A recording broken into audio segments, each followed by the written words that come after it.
as a piece of paper that is not cut with a crosscut shredder. So burning it alone is not good enough. Shredding it and burning it would be ideal. Yeah, you can chemically reassemble burned paper pretty easily. Absolutely.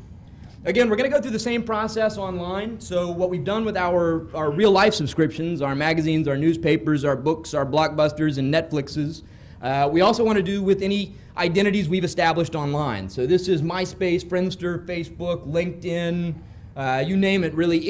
Any profile that you've created for any service needs to go away. If you've got the ability to destroy or remove it, you should do so, or excuse me, you should at least request its removal. In many cases, you can't really know whether or not the organizations that possess this information will get rid of it. We also make a note here about cleaning up search history, and we don't just mean your browser search history. We mean going to sites like Google and Yahoo, and where possible, again, essentially selecting the option to clean up the information that they've collected about the searches that you've conducted.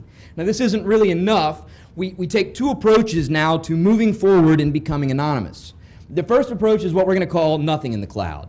The idea being, as you take on a new identity and as you become anonymous, you're going to host and own all of your own data and all of your own infrastructure.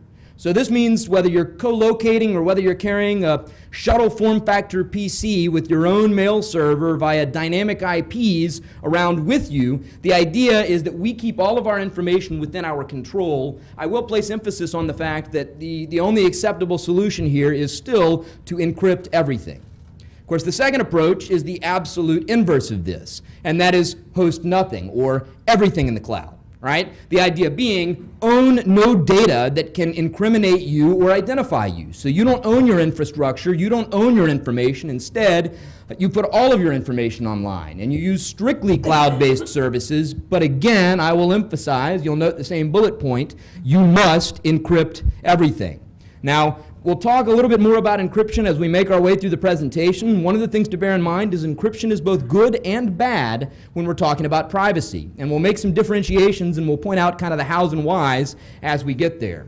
Lastly, you're going to want to format and reinstall all of your own machines. You're going to want to create any and all new accounts for those services that you must have.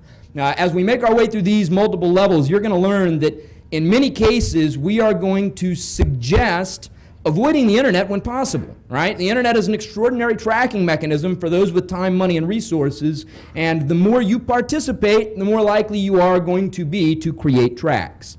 Myself, I went for the route of hosting everything on my own. I actually have transdermal microSD implants behind the keyboard tattooed on my arm. Right, so that said, all right, we move now into part one. Part one is the cloak level of anonymity, and Adam, I turn it back over to you. All right. Okay, so step one. First important thing is to actually become anonymous. It's important to at least make up a new name, right? You may not legally change it, but at least come up with a new name to start using on a regular basis. And your new name should be clever in that your name should consist of names, individual names, that can be used well as first and last names. One example here is James Wilson Martin Lawrence. So as James Wilson Martin Lawrence, you can identify yourself as James Martin, Wilson Lawrence, Wilson Martin, James Lawrence, Martin Wilson. You've got a lot of combinations, and if that's your legal name, all of those can be used appropriately in your real life and present yourself as different IDs. You want to come up with an alternative ID. Now you'll see here we have it yellow. We're not at this point at all talking about a government ID. We're talking about a picture ID that is not official. But you can use it in general purpose throughout your life.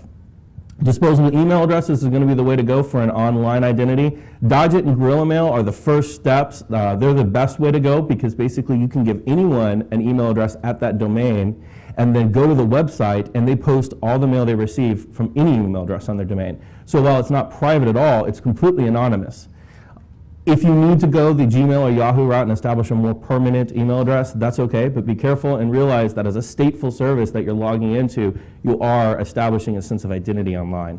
Mailbox rentals, mailboxes, etc., or a friend as a third-party address that will re-forward your mail to you is a great way to go. You can also use a scanned mail service, which will accept your postal mail online and then post it as images, and you can let them know which to scan and open and then redisplay over the internet. The advantage there is you don't have to physically pick up your mail, so you don't have to worry about being identified in person, but someone is opening and reading your mail as they scan it. So there's a privacy issue. And this is why we make the distinction here, as Adam said before. There are things that we describe as anonymous but not private, and in the converse, private but not anonymous. Oftentimes the two work closely together. In many cases, though, they are at cross purposes here as we go through these steps. And this is one of those lines that you're going to have to walk as you determine what's more important, your privacy or anonymity.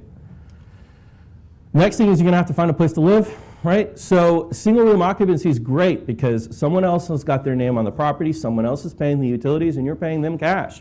So you effectively have no real identity at that location. You can pick up and vanish at any point in time and move on to another one. Other alternatives are an unregistered RV that you park somewhere. It does not have to be licensed or registered, and you can just live on the property if you're able to find a property. You can also look at kibbutz, which is an Israel commune or a nudist colony. Any of these approaches would work fairly well. Just make sure you don't drink the Kool-Aid, right? And use suntan lotion. Yes, indeed. All right, so making money at the Cloak level affords us a number of opportunities, not the least of which is, of course, the world's oldest profession. Bearing in mind that we've got other options here as well, the distinction here, or the emphasis being placed on jobs that pay cash, right? The easiest way to begin the process of becoming anonymous, and here at the Cloak level, we're kind of sticking strictly to a cash basis. We want to do things that are in fact or indeed cash transactions. So day labor, working in the service industry, and some of these things, you know, there's a fine line. You may or may not be able to work for cash even within the service industry. Now, one thing we want to point out is that by telling you to work for jobs that pay cash, we're not necessarily advocating that you don't pay your taxes, right? We want you to pay your taxes. We love the IRS just as much as everyone else. That's right. So bear in mind that there are also opportunities as well here for short-term transactions like graphics and web design, and short of all that, if you can't find anything else to do, there's always porn.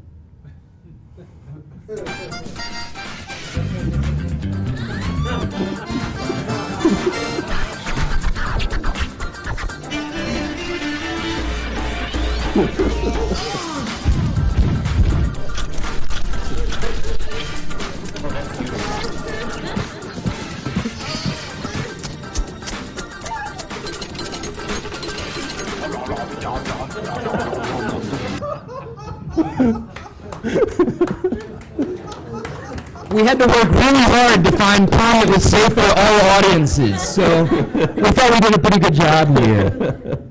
All right, using money at the Cloak level provides us equal opportunities here to stick to a cash use basis. So we're going to try to stick to using cash when making transactions. This means theoretically things like money orders are probably acceptable as well. You can purchase these over the counter at the customer service desk of most drugstores, convenience stores, or grocery stores. We can also now get things like these value stored gift cards, right? You go in and you put up to $500 on what appears to be a Visa card, but in essence it's kind of like a short-term use account. In essence, you're paying for a gift card, but you can use it as a MasterCard or a Visa card if you need to, for instance, perform online transactions. We talk about check cashing services, classifieds, cash auctions. Classifieds are great. Cash auctions, this could include eBay as long as we're not using something like PayPal, because at the Cloak level, we are assuming the lack of a bank account. Again, we're sticking here to cash that you maintain in your own possession. Check cashing services are probably acceptable, so if you need to accept checks, you can, bearing in mind that you'll generally pay a rather significant fee to allow a check cashing service to cash your checks rather than going directly to the bank. But as most of you know, banks now have new legal requirements for providing identity when you're cashing checks. In fact, I know Bank of America, if you are not an account holder, at least up until recently, and this is probably still true, required a thumbprint to go cash a check written to you by someone who has a Bank of America account. And that's rather significant just to cash a check. We talk about digital money, or we make references here to digital money. There are not as many options here today as there used to be. It seems that with the dot-bomb, a lot of the eCash type services went away. Amongst those that remain, eGold kind of still stands near the top, but you may or may not have the opportunity to use eGold. In other words, eGold may not be a real valid option at the places where you are intending to make transactions.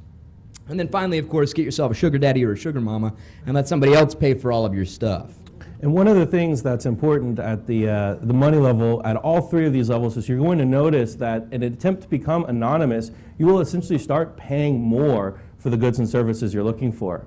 It's an unfortunate trade-off that we see no way around, and it's something you'll need to take into account in terms of how much money you're going to need to